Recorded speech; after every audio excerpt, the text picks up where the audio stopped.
All right, hi everyone. My name is Lindsay, and I'm on staff with Magnified Giving, and I'm here today with Brian, Keith, and Nancy.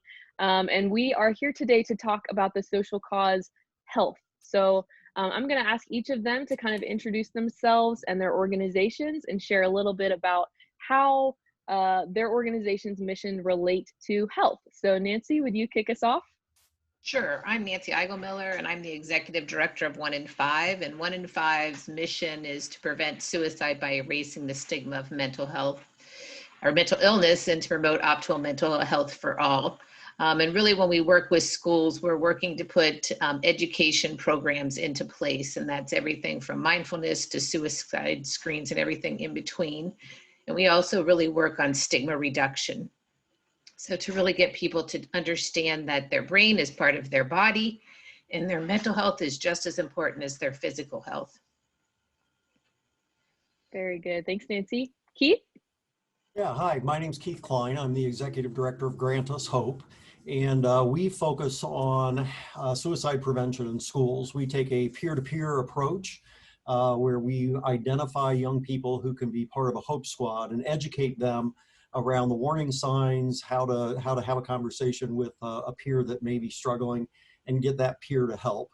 We know that 7 out of 10 times those conversations are happening, but they don't get to an adult who can actually intervene. So we believe in engaging and empowering young people to make a difference in the lives of their classmates and their friends and their entire communities so that we can save more lives, and particularly in this stressful time that everybody's going through. For sure. Thanks, Keith. And Brian? Yes, my name is Dr. Brian Ciccarelli, and I'm the founder of the It's Time To organization. And much like the other two people who had spoke before me, Keith and Nancy, we also reach out to students from grade levels 6 through seniors. And we go into the schools and actually give presentations to the classes. Our focus is on raising awareness among the students as to the numbers and the statistics that bear out that mental health is a big deal and it gets overlooked frequently. And our program really kind of follows the same as Nancy's and Keith's. We empower the students to say, hey, look, if I had diabetes, I would get it treated. If I had some other physical ailment, I would get it treated. And mental health shouldn't be looked at any differently. And once we can erase that stigma and allow students to feel comfortable talking about their mental health, I think the suicide numbers will drastically diminish, and that's our goal. For sure. Very good. Well, thank you all for introducing yourselves. We appreciate it. Just to kind of get started, kind of this broad question, but what is the impact of supporting health and particularly mental health for all of you? Your organizations kind of focus on mental health. So what is the impact of the work that you're doing on the community? Why should students care about this, and why is it important? Well, the one thing we always talk about is that by the age of 14, 50% of mental health has surfaced. By the age of 24, 75% has surfaced. And today it takes 8 to 10 years for people to get into service. So if you were diabetic or you had a heart condition, you likely would be dead if you waited 8 to 10 years. And with the mental illness, you're pretty far down the road if you wait that long. So really our mission is to identify as early as possible so that people get into service because the outcomes are so much better. Suicide is the second leading cause of death from the age of 10 to 24. And we really want to get that number down. So. Great. I guess we're going to go in the same rotation, so I'll go next. At Grant Us Hope and with our Hope Squads, we're educating young people is certainly a major target of what we want to accomplish. Having spent 34 years as a teacher and as a building administrator, principal, and superintendent, I can honestly and very directly say that young people have more challenges that they're trying to face, not just on the physical health component, but also the mental health component. And what we're seeing with Hope Squads as they start in schools, and we just crossed over the 150 school mark across Ohio. What we're seeing is that after Hope Squad's in place for about a year, the culture of the school has shifted, and it's shifted to a place where, hey, we're all in this together. It's okay to raise your hand and ask for help if you need it. Worry about being ridiculed or being made fun of because you've asked for help starts to dissipate. And we see actually after a Hope Squad's been in place for about the end of their second year, we see that about 65% of the referrals that are taking place around mental health concerns or suicide concerns are coming from students themselves, whether it's a self-referral or another student, a Hope Squad member, or a student who's not trained. But we see 65% of the referrals coming from young people. And, you know, going back to what Nancy said, reducing that stigma so that this generation can be the generation that changes how we talk about mental health, how we talk about suicide is going to be so important. Being a lifelong educator, I always have put my faith in young people. They very rarely disappoint. And I think that's a great place for us to invest our time and our energy, because this generation, I believe, will be the generation that changes this conversation. And you know, Lindsay, I don't have much to add to what Nancy and Keith said. I mean, they're hitting on all the major points and all the key components of why we're involved. Like Keith, we believe that kids can help themselves to an extent, or at least start the conversation. I like to think that our approach is maybe just a little bit different in the fact that we believe that the way that kids treat each other by the cyberbullying and the bullying and the exclusion and the judgmental nature of kids nowadays certainly leads to some of this depression, not necessarily all of it, but certainly some of the angst. I've talked to many parents, many students, and they'll tell you almost 100% that the pressure of social media is really overwhelming to them. So we try to point this out during our presentation. We try to encourage kids to, I mean, it sounds simple, but be nicer to each other and try to understand that we're all in this together and we all have obstacles to overcome. And I think once you start to realize that everybody is like an iceberg, I used that analogy in our presentation, where we have 70% that sits above the surface that everybody sees, and then that's 30% or 30% and 70% below the surface that we're all dealing with something. As all four of us are talking here today, something's going on in our lives that we're dealing with that nobody knows about. So the more compassionate we could be towards each other and the more understanding we could be towards each other, I think it goes a long way of doing what Keith is saying, where, hey, I could go and talk to my fellow classmate that they may understand what I'm going through. Absolutely. Good stuff. Thank you guys for sharing those things. You know, it's interesting that the three organizations we have, you know, represented today are all focused on mental health. And for the students watching, you know, please know that there are other types of organizations that focus on other kinds of, you know, areas of health that might focus on one specific, you know, physical ailment or different things. So know that this isn't, you know, representative of everyone, but I think it's really cool, honestly, that we have three organizations here that are doing similar work. And so I want to ask from you guys, what does it look like, and how are your organizations able to collaborate with one another? Because you really have a lot of similarities in what you're trying to achieve, it sounds like. And also, you know, how are you able to collaborate with maybe other nonprofits to kind of achieve these goals? Go first again. I think that it's a very big problem. It's a very complicated problem. And so it's critical that you work with partners in the community. I think that we're extremely fortunate in Cincinnati that we have Cincinnati Children's Hospital, which is the largest adolescent psych hospital in the country. They really lead the way in that area. And I also think that it takes, I say that you're building from you have to build a foundation and then you have to build on top of it, and you have to hit it in lots of different ways. There is not one solution. You can't, every climate at every school is different. And so reaching out to other partners in the community is a critical piece of what we do. We just did a video series that we probably worked with about 15 different agencies in Cincinnati, experts in different areas that put together videos for us that are being pushed out to all the schools. And it's, you know, especially during a time like this, we've all had to get very creative. Everything that we did was pretty much thrown out the window. And so we had to reinvent how we were going to do the work that we do. So it takes a village, as they say, and it's connecting with as many people as possible. Yeah, absolutely. And I'm kind of glad to hear, Nancy, we weren't the only ones that had to kind of flip the equation and reinvent ourselves. Good heavens. You know, I think from our perspective, we welcome anybody who is going to jump in and help young people wrestle with the issues that they're facing.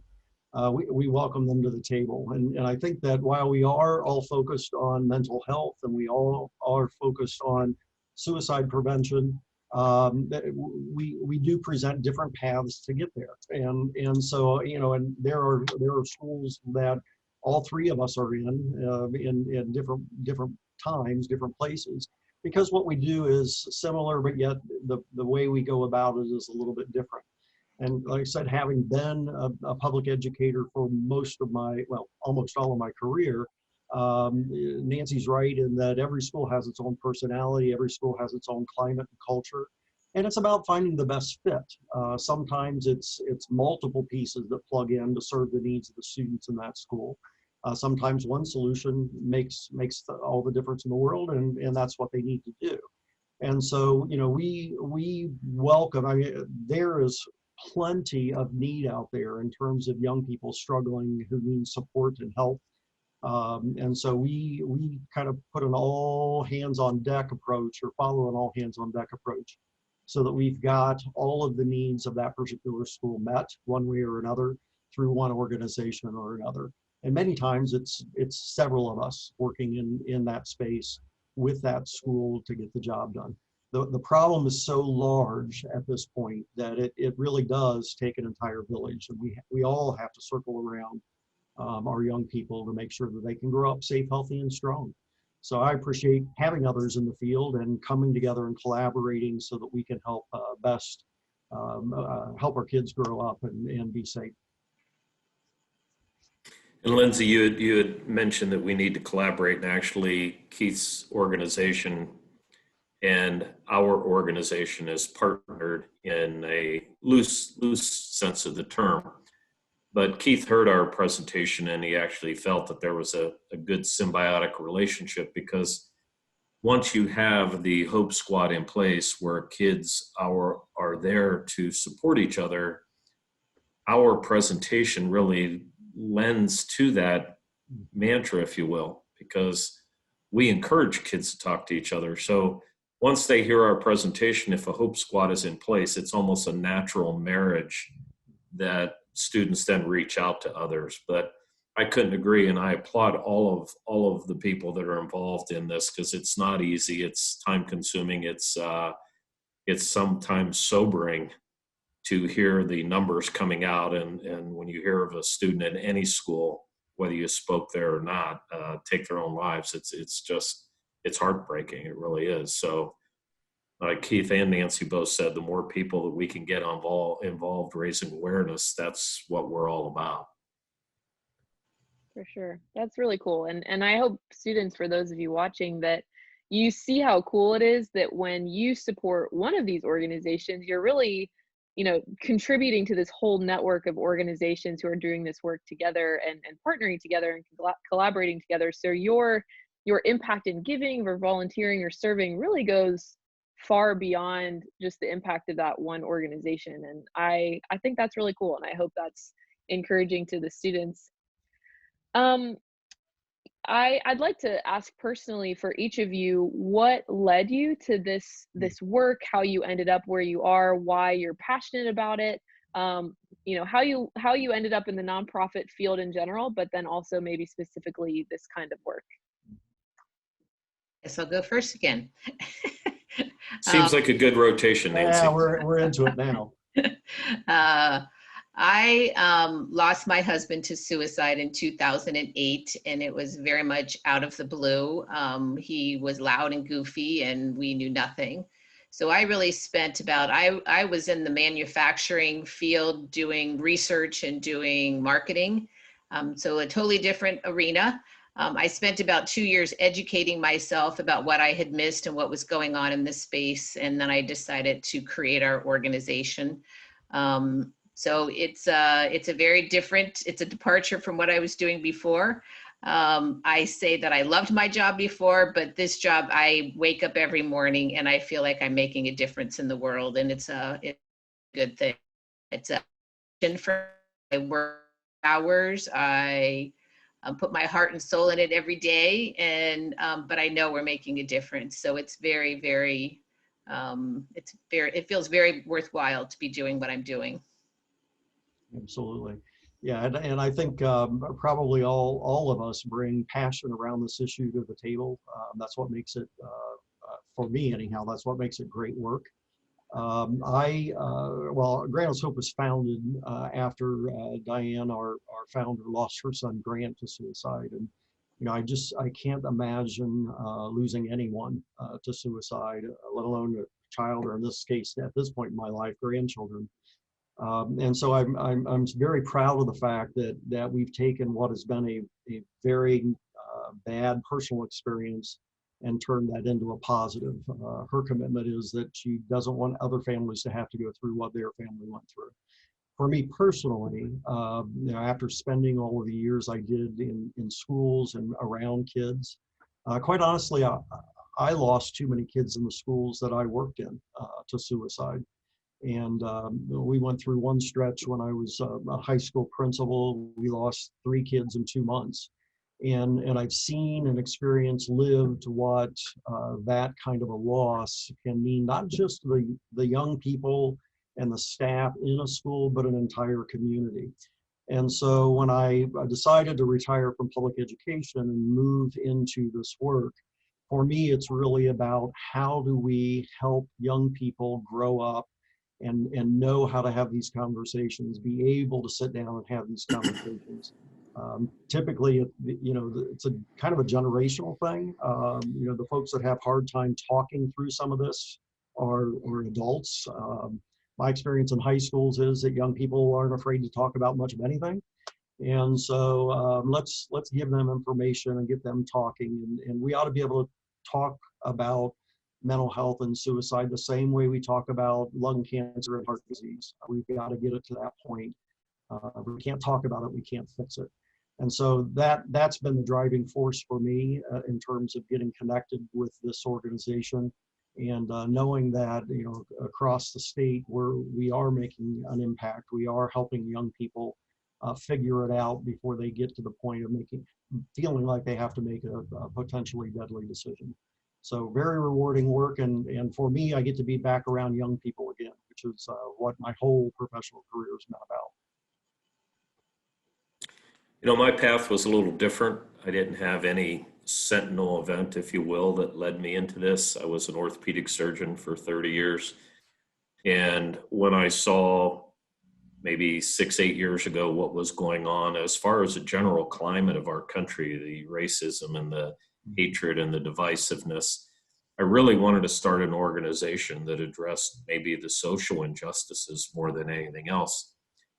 And then it evolved into meeting different people, and the bullying then turned into, well, when I was bullied, I tried to take my own life. And I met several people through that approach who had tried to take their own lives. And when I heard the statistics and numbers, I thought, oh my gosh, this is something that I really wasn't aware of. And I think when you give the numbers to people, they are astonished when you hear that 6,200 young kids take their lives every year. They can't believe that number. So through through those meetings, if you will, I met other young kids who actually have been part of our presentation. And I think that's what's really powerful is last year we had two seniors who would try to take their own lives in 6th grade, 8th grade, 9th grade, several times. And they were part of the presentation to the other students. And when young people hear other young people saying, hey, I struggled, I know what it's like, I've been at the bottom of the barrel, and now here I am, I've risen above that. And they're both on to college this year. And they did additional videos for us this year that I give at the presentation saying, hey, I was here at one point. You could get out of this abyss, if you will, and rise above it. And now here I am going to college. So that really has inspired me to meet these young people that have overcome so much to get out of that hole, to want to help other people, that it's inspired me to continue this mission, if you will. Very good. Awesome. Thank you, guys. The last question that I want to ask is really just directed towards the students who are watching. If these students are interested in this topic and in this cause, what is your advice to them? How can they get involved? What can they do just to contribute to solutions and make a difference? Well, 1 in 5 has quite a few youth organizations that we run. We have a youth council for suicide prevention that we run with Children's Hospital. We have about 50 kids on that. We do the Innovation Challenge in the summer, which is youth coming together and coming up with solutions. We have quite a few interns, and we also have brand ambassadors. So pretty much what everybody has echoed, we believe that youth is going to change this conversation faster than the adult population. So we engage with them as much as we possibly can. So if somebody's interested in getting involved, I always tell them, use your voice, push people. Don't let things, if you think that there's a problem at your school, don't let it go. Say something to someone and push them to take action. Your voice is very powerful, and use it. So, and if anybody wants to get involved with us, we have lots of opportunities. Great, thank you. And just to piggyback on what Nancy said, you know, young people do have a voice, and sometimes you may not feel like you do as a young person, but you do. And it is so important that you share with those adults who are in your world, your principals, your teachers, etc., what is important and where you see needs occurring. You know, we get through, whether it's from students themselves or from building principals or parents in a community, you know, we're getting multiple calls each week about, hey, we really want to start a hook squad in our school. We think this is a part of the solution to taking care of some of the issues that we're facing. And so, you know, as Nancy said, be your own advocate.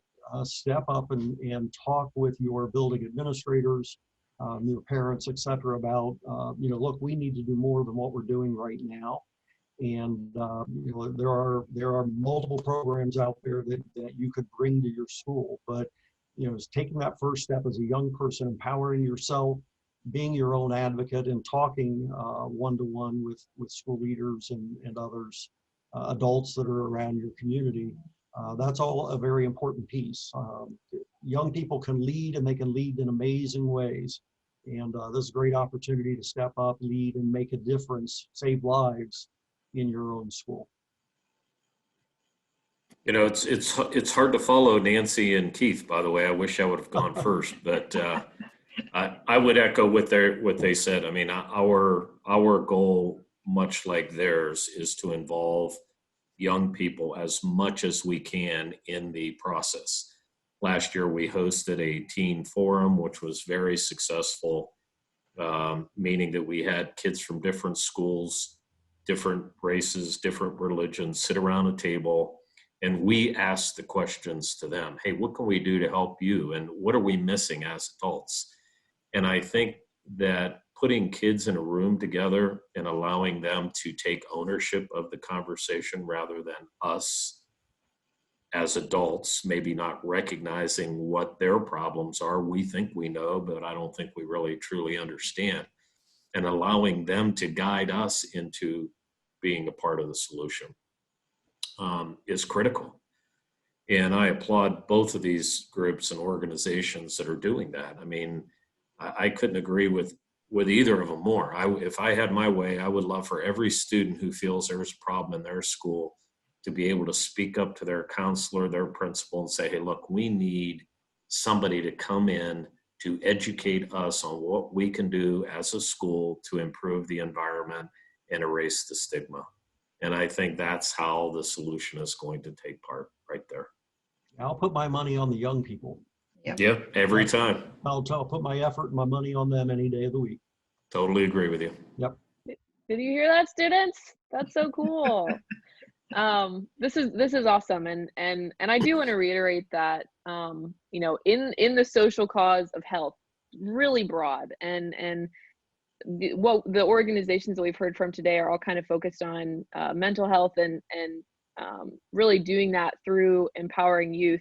And so students, I do encourage you, if you're interested in health and other arenas within health, you know, take a look at the Magnified Giving website, take a look at some of the other organizations. But I hope you're encouraged to see 3 organizations who think that youth are so powerful and important, that all 3 of them are attacking this issue, you know, by empowering you. So I hope that that's encouraging to you. I think it's cool to see and maybe speak with today organizations who are collaborating on the same issue, so you can get an understanding of the way that they work together.